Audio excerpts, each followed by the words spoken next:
Yung next question is going to be coming from a member of our live audience. Let's welcome RJ Nagit. RJ is a medical student and a member of USD's Activoto. And this question is for Senator Cayetano. RJ, what's your question?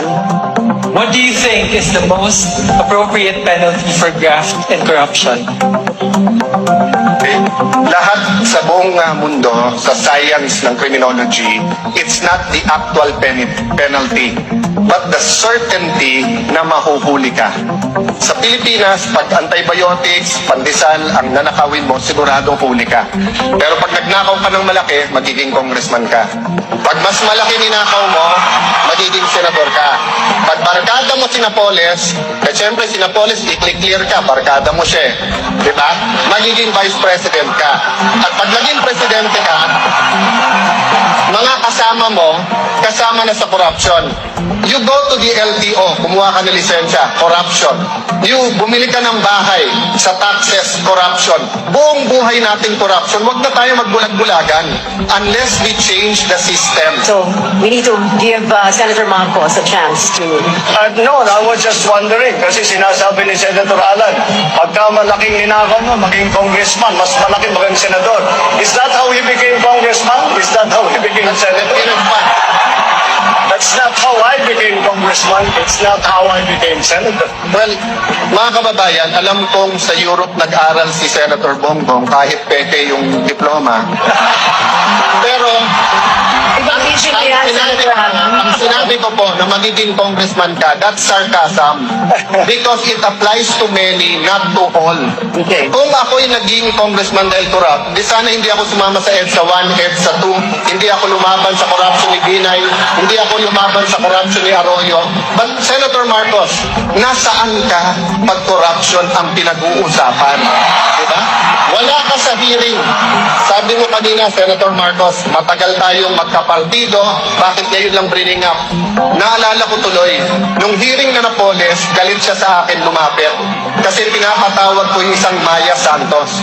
Ngayon ko lang nalaman bakit. Kasi lumalabas, dun sa final ngayon sa ombudsman, yun pala ang in-between ni Senator Bongbong at ni Napoles. Alright, this will be the last word of... To be fair to you, Senator Bongbong, yun din ang akala ko. Kung may Napoles ka, bakit ngayon lang? Eh, tinignan ko 2007 to 2009 lang yung audit, 2011 yung sayo. Kaya ngayon lang lumabas. Pangalawa po, hindi totoo, walang basihan ang numero. $4 billion na po, 2 bilyong piso ang na-recover ng PCGG. Ayan po, chairman ng COMELEC, dating PCGG. Na, hindi ko alam kung sa akin siya natatawa, or kay Senator Bongbong. Pangatlo po, $1 billion ang ngayon pinaglalabanan pa rin ng gobyerno at ng Marcos family. Pang-apat po, sa salin ni Senator Bongbong, 200 to 500 million pesos po. E never ka naman nagkatrabaho kung hindi sa gobyerno.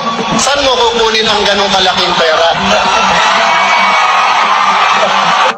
Meron po tayong kasama dito na pag yung ibang hearings nawawala. Kasi mga kaibigan ang nandun. Pag Kukulebi, nawawala. Pero nagulat po ako, mga kababayan. Sabi ni Senator Bongbong, wala daw bahid ang kanilang pamilya. $10 billion ang nanakaw nung panahon nila. 450 billion pesos. Nung isang linggo lang po, nagulat ako, 205 million po niligay sa Napoles na mga NGO. Pork barrel po yun ng hindi ng tatay niya pero siya. Kung yun po ay hindi pa bahid politika, hintayin nyo maging vice president siya. Baka $100 billion na ang mawala sa atin.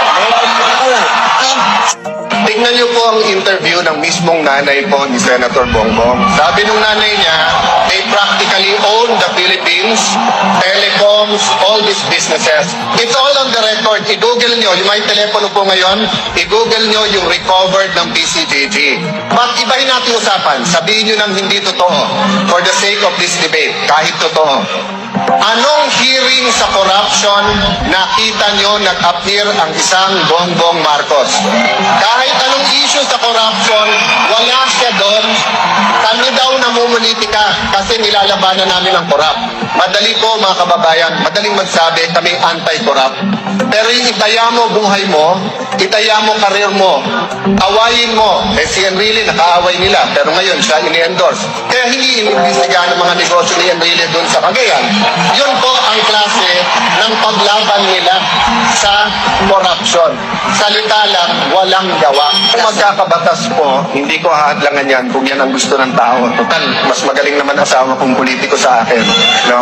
Pero yung sinabi po ni Senator Marcos na kalimutan pangalan namin, kalimutan history.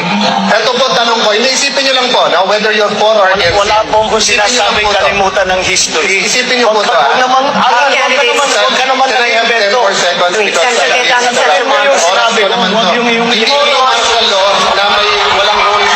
May Hold on. rules po dito eh. Hold on.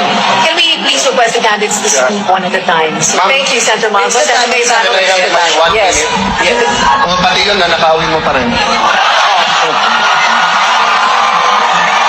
Senator Cayetano? May one- Yes, you can stick to the Sabi question niya, po. purahin daw yung mga pangalan. Huwag mo titignan yung dynasty. Ito po tanong ko sa inyo. Have an open mind. If 30, 40 years from now, tumakbo po yung apo ni Napoles, wala siyang kasalanan sa ginawa ng kanyang lola, pero pera po ng lola niya na ninakaw sa inyo ang gagamitin sa kanyang campaign ads, sa pambigay sa mayor, sa pambigay sa lahat. Right? So, ang dynasty po, meron talagang problema. Lahat po kami may problema sa dynasty, sa Liberal Party po. Dynasty ng mga abaya. Alam naman natin, napaka-corrupt na pagdating sa LRT, MRT, hindi masipa. Dynasty po na may kilalaman sa Weteng, sa Pampanga, ini-endorse sa mga liberal. Meron pong problema sa dynasty. How do we solve it? I don't know right now, but this is what I can tell you. Political will against corruption. Alam niyo po ba bakit ako nangaaway? Nangaaway po ako para buhay niyo ganyan.